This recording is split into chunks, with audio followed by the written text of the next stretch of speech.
Hi, everybody, and thanks for joining us. As Robin said, I'm Rebecca Albani, working at Bowker in the Publisher Relations Department. So first, I would like to go through and just give you like a glimpse of our clients. You can see on your screen now, here's a sampling of some of our clients that we send data feeds to. So we have a wide variety of clients that range from ebook retailers and library providers, software service providers for bookstores, 4-year, both private and public universities, 2-year colleges, retailers for both print and ebooks. So there's a wide variety of the clients that we send our data to. So when we get the data from the publishers and self-publishers and third-party vendors, we load that into our system, and then we go ahead and send that data out as is to these clients that request specific data feeds from us. So here's an example of our booksandprint.com website, which is used by over 10,000 librarians, retailers, and teachers. So once we get the data in and it's entered either via a data feed or through our web portal, it automatically gets uploaded to our Books and Print website. So booksandprint.com is a subscription-based website where you have a username and password, and anybody that has the username and password can go in and do searches based on subjects, keywords, titles, publishers, different ways like that. And a lot of our clients use that as like a research type base to see what other are out there or who's publishing what. So here's an example of our synthetic solutions, which has over 3 billion hits per month. You can see that we show author biographies and choice reviews through the synthetics, along with some added material that we add to it, such as a table of contents. Bowker Synthetic Solutions is a library-based program. So when you're looking in the library's catalogs, a lot of times you're looking at Bowker's data. So now let's talk a little bit about ISBNs, what they are, and basically why you should be attaching an ISBN to your title. So ISBN stands for International Standard Book Number. It's a unique number that you would assign to your work. Today, ISBNs are 13 digits long, and they begin with either 978 or 979. However, if you have purchased an ISBN in like a long time ago, you would have a 10-digit ISBN. These ISBNs are still valid, still usable. Bowker actually has a free online converter that you can go to, and you can convert your 10-digit to 13-digit ISBNs. Nowadays, most people want the 13-digit ISBN. You can still send out the 10 in a data feed or send it out with your regular metadata, but most people would like the 13-digit. So we do have an online converter that you can go and convert it just to get it. Once you assign an ISBN to your work, that ISBN cannot be reused no matter what. For all US-based customers, ISBNs can be obtained through Bowker's website, myidentifiers.com, which I'll show you in a little bit. And for anybody outside of the US, you can go to your local ISBN agency to obtain your ISBNs. So here's an example of a 13-digit ISBN. As I said, you might still have a 10-digit ISBNs, and that's fine. You can still use them. You can just convert them into the 13 or send them out or give them to whoever you're giving them to as a 10-digit. The 10 digits were assigned prior to the year 2007. So the difference between the 10-digit and the 13-digit is the 978 in the beginning and the last number at the very end, which is called the check digit. The last number, the check digit, will be different 99% of the time when you're converting from a 10 to 13. So if you do convert it, don't panic when the last number changes. That's how it should be. There is that 1% of the time when it does stay the same, so it's okay. So on the screen, you see the 13-digit ISBN. As you can see, the 978 was added to make it the 13-digit. The next number, 0, is the country of origin. So that's how we know what country it belongs to. 0 is US. A lot of times 1, I think, is I think it's Mexico, but I'm not really sure. But so 0 is for the United States. The next part of the number identifies the publisher or imprint of record. So each publisher or imprint has their own specific number. So this is how it's clearly identified as to who owns this ISBN. The next number is specific to each title, and that last number is the check digit that I was just talking about that can be different between a 10 and 13.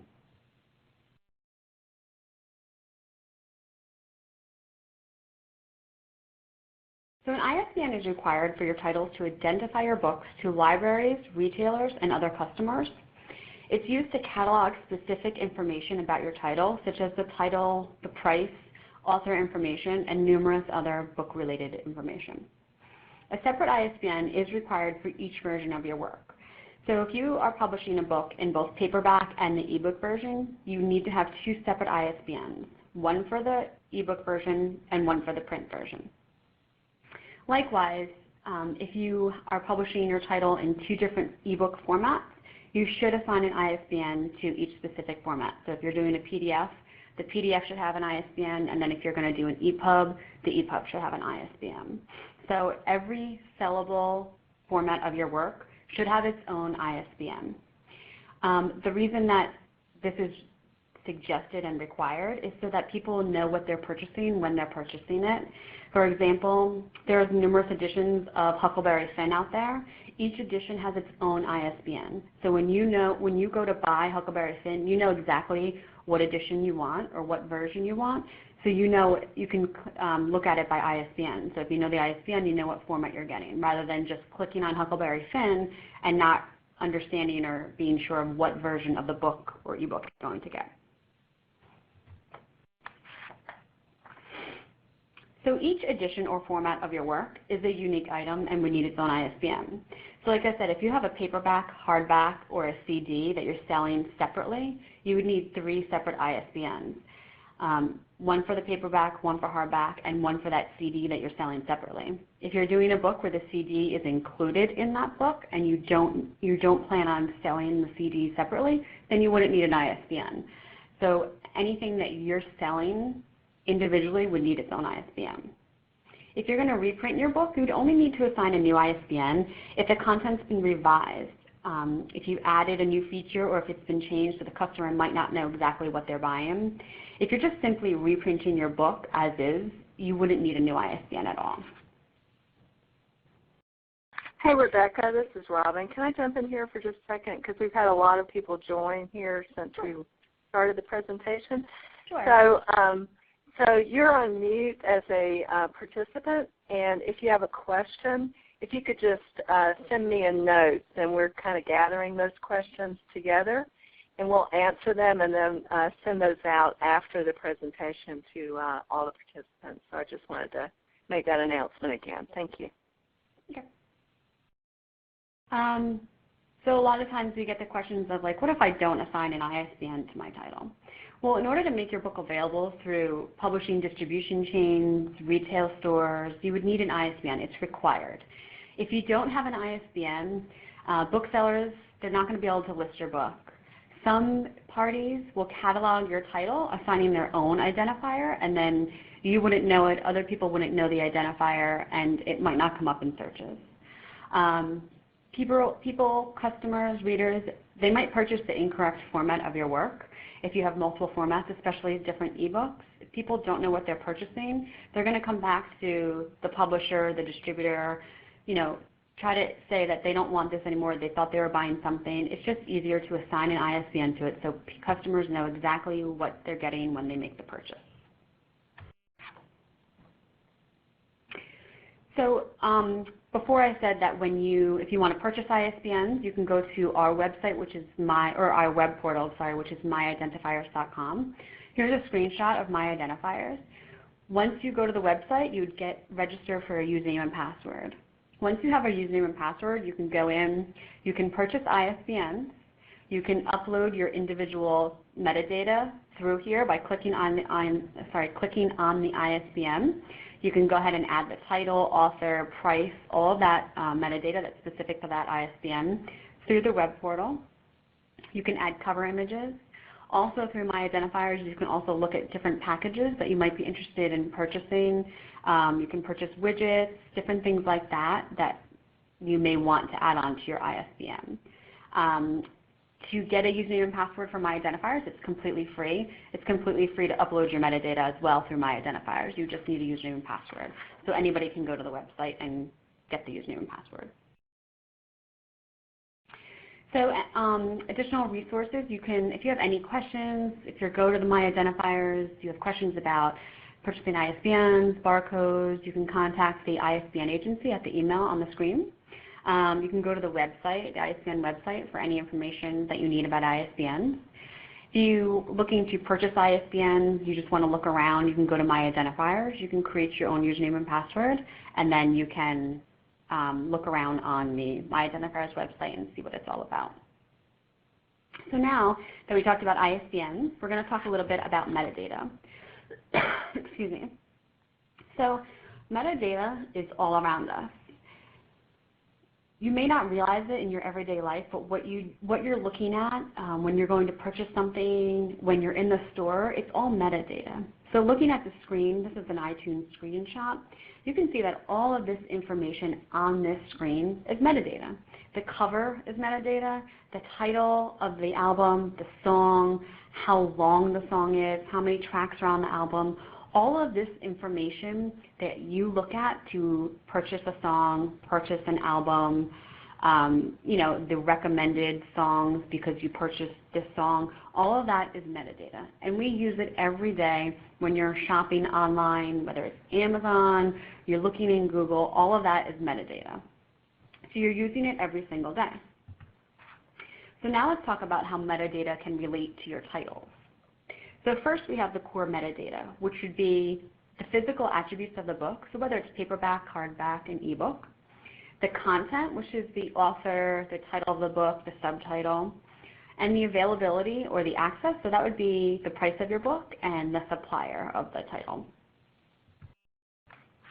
Next is the enhanced content. So this content is the kind of like the add-on material that a lot of people might say it's not mandatory to send this when you're creating your metadata, but it's also great to have.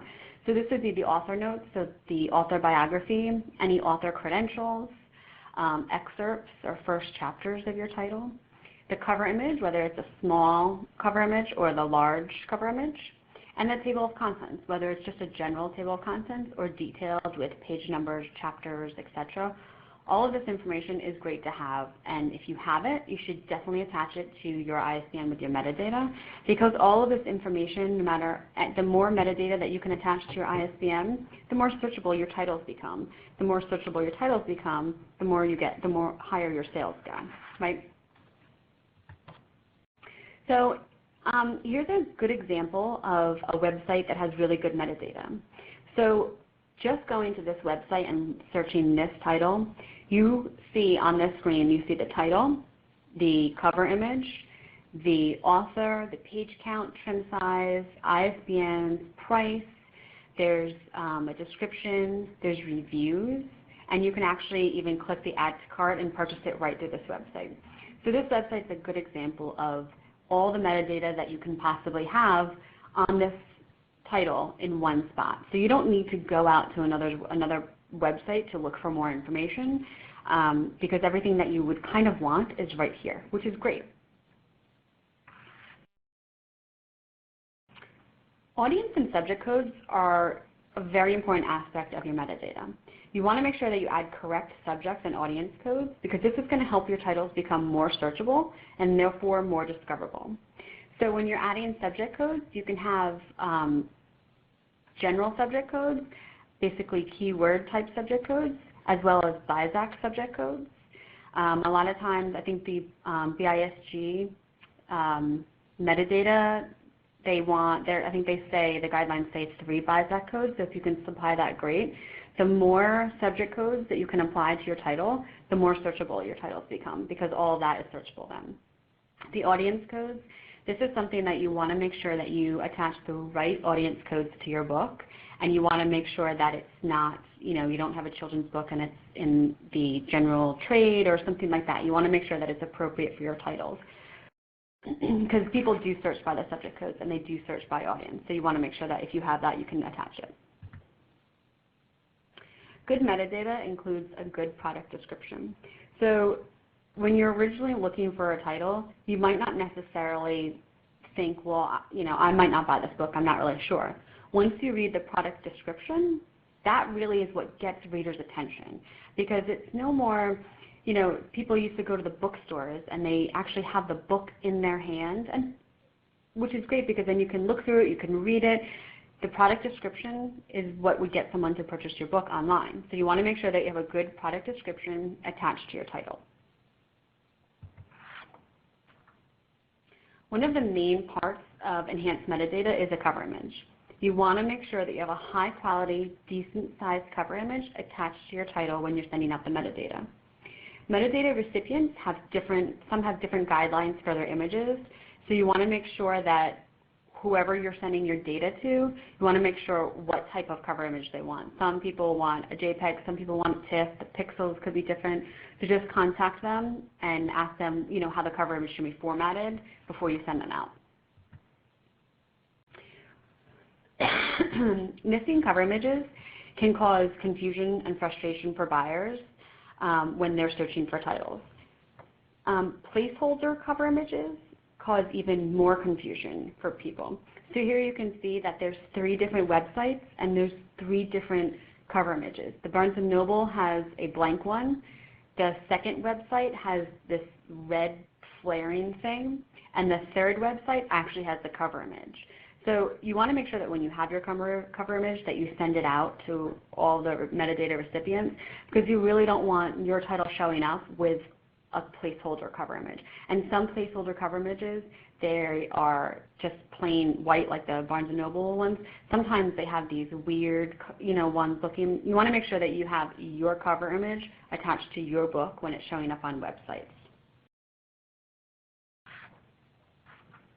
Author biographies can be a simple author biography. It can include images, or it can even include a form of discussion. You want to try to ensure that all of your basic information in your biography is included, such as affiliated organizations, places of interest, award mentions, and any previous book titles you might have. This way, even if the bookseller or library only features the little short paragraph, as in the first example, your title will still be discoverable via all those appropriate keywords.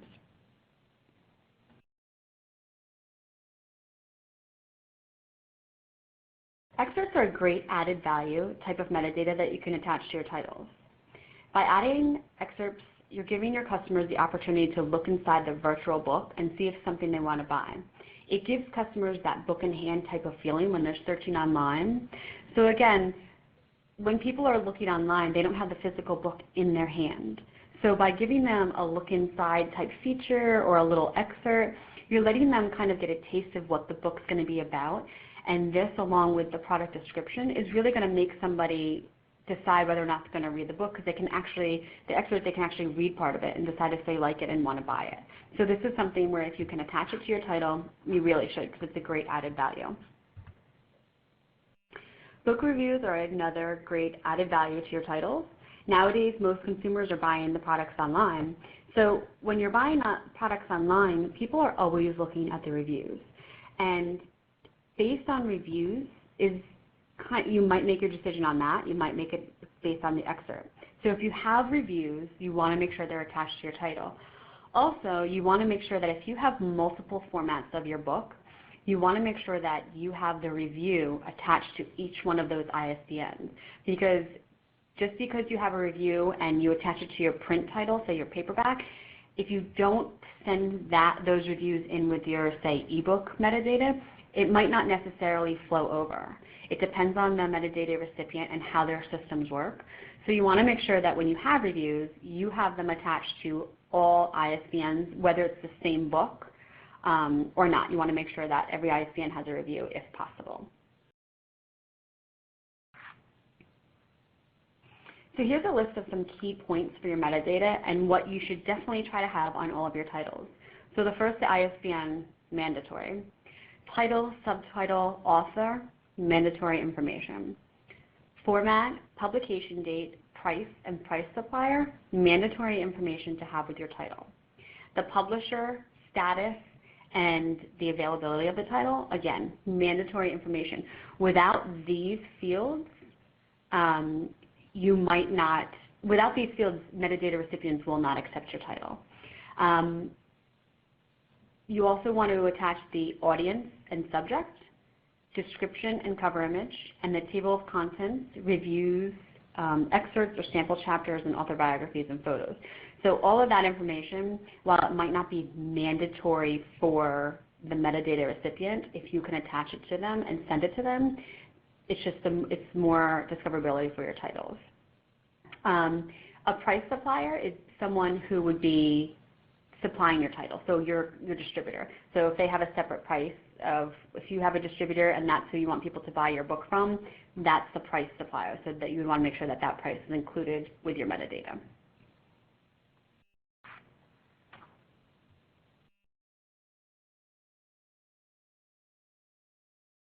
Some additional metadata fields. So these fields on the screen now, they're not mandatory, but if you can include them, it's great.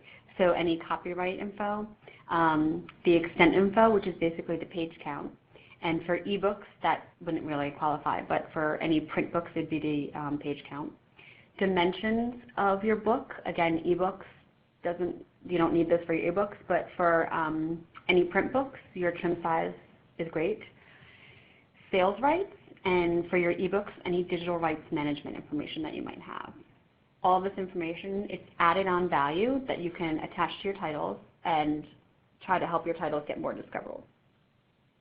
So now that we've talked about the different metadata fields, and I've shown you a few examples of some good metadata, I want to go through and show you some confusing type metadata that we've seen when we've done research and where it's been brought to our attention by other people.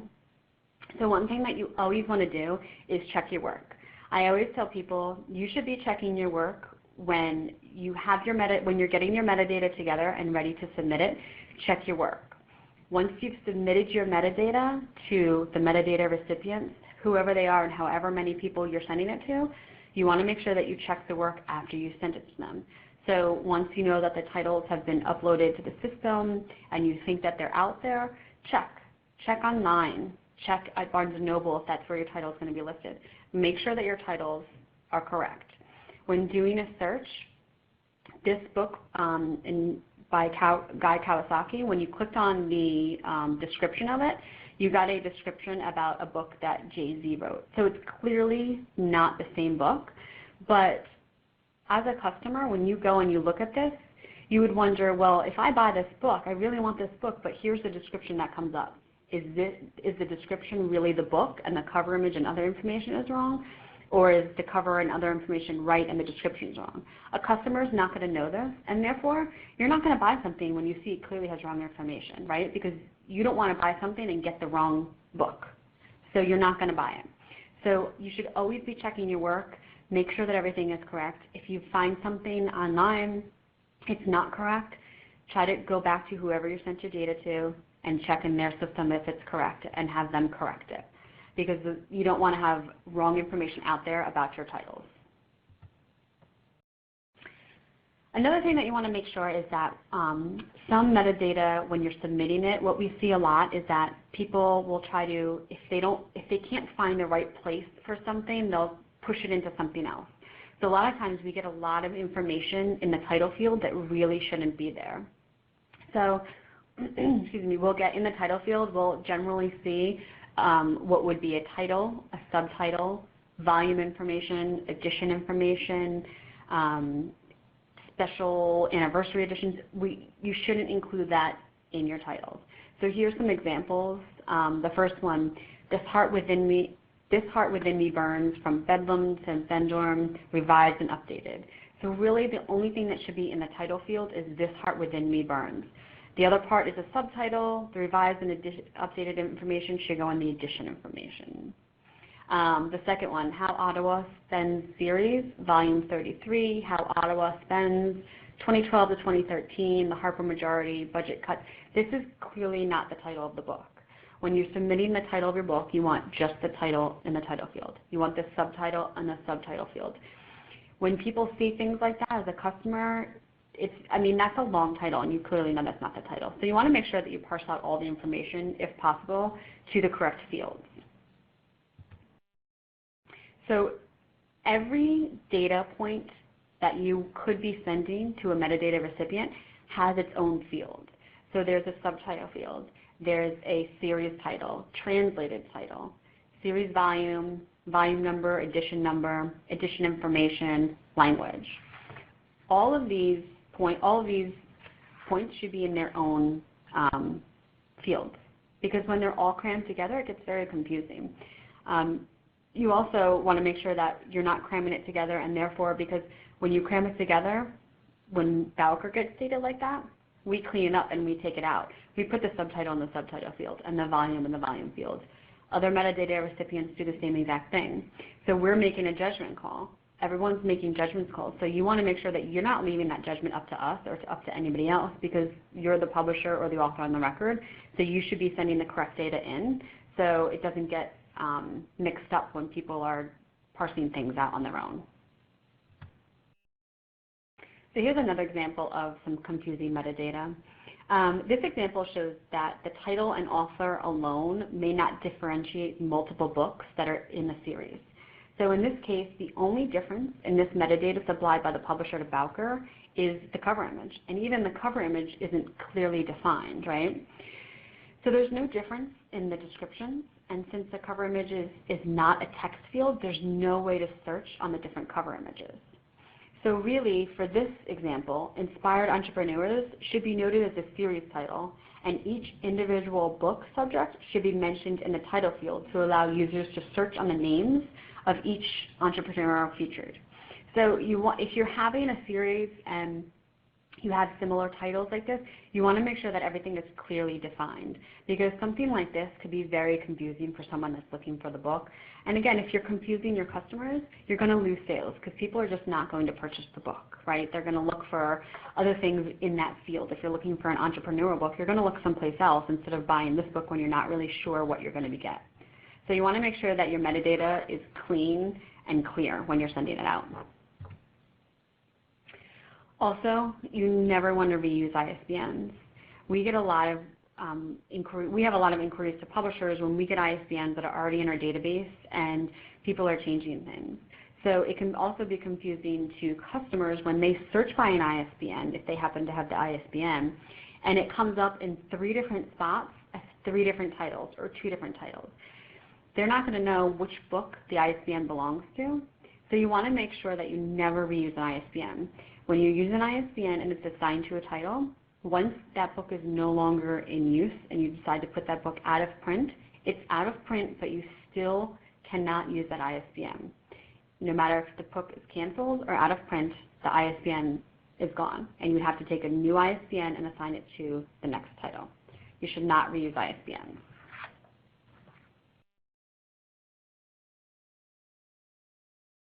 So I think now I'm going to hand this over to Robin to talk about a little bit about the IngramSpark.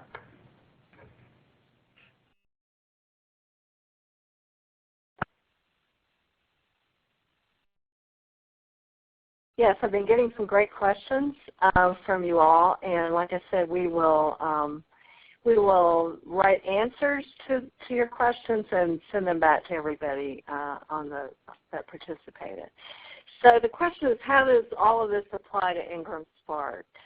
So part of what the service that we do is we actually feed metadata out to partners such as Bowker and some of our retail partners like Amazon. And so however you have the information set up in IngramSpark is kind of what's fed over. So the first place to start, if you want to update any of your metadata, is to actually go into your Spark website, log into Spark, and then click on your dashboard and click on your titles. And then you can make any changes there to the metadata and save that metadata. That metadata feeds out to our partners, but it's really up to our partner to actually update the information on their site. Typically, metadata changes can take weeks to appear on our retail partner site. So just keep that in mind as you're updating your information. One thing that I do want to add to some of the information that Rebecca gave us was in terms of information in your description. I know that there's some partners that will search that information. If there's a URL, and by URL I mean a link to another website, sometimes that will keep your description from actually getting listed. I know Amazon looks for things like that, so you don't want to include your URL information within your description. That's kind of a big no-no. So just an FYI on that.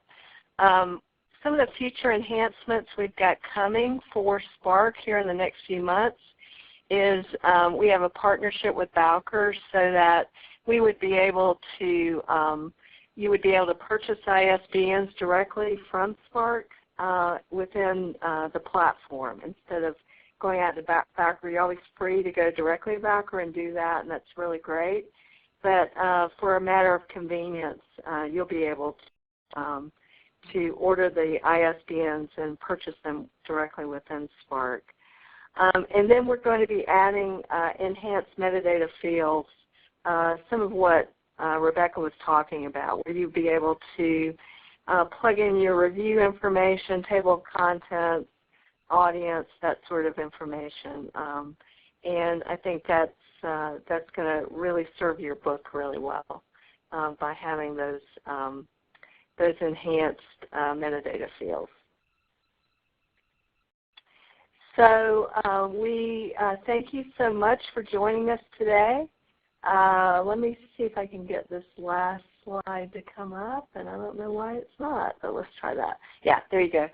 So any questions you have, I've recorded the ones that came in today during the presentation, and we will, like I said, respond to those. But if you think of things afterwards, feel free to contact me at contactrobin at IngramContent.com, or to actually set up a free account in IngramSpark if you haven't done so already. Just log in to IngramSpark.com and we can get you started there. We also, besides the questions, we'll be sharing this great presentation that Rebecca did for us today. We'll be sharing this with you as a link. I know there were a lot of people that weren't able to join today, so you'll be able to go back through the presentation.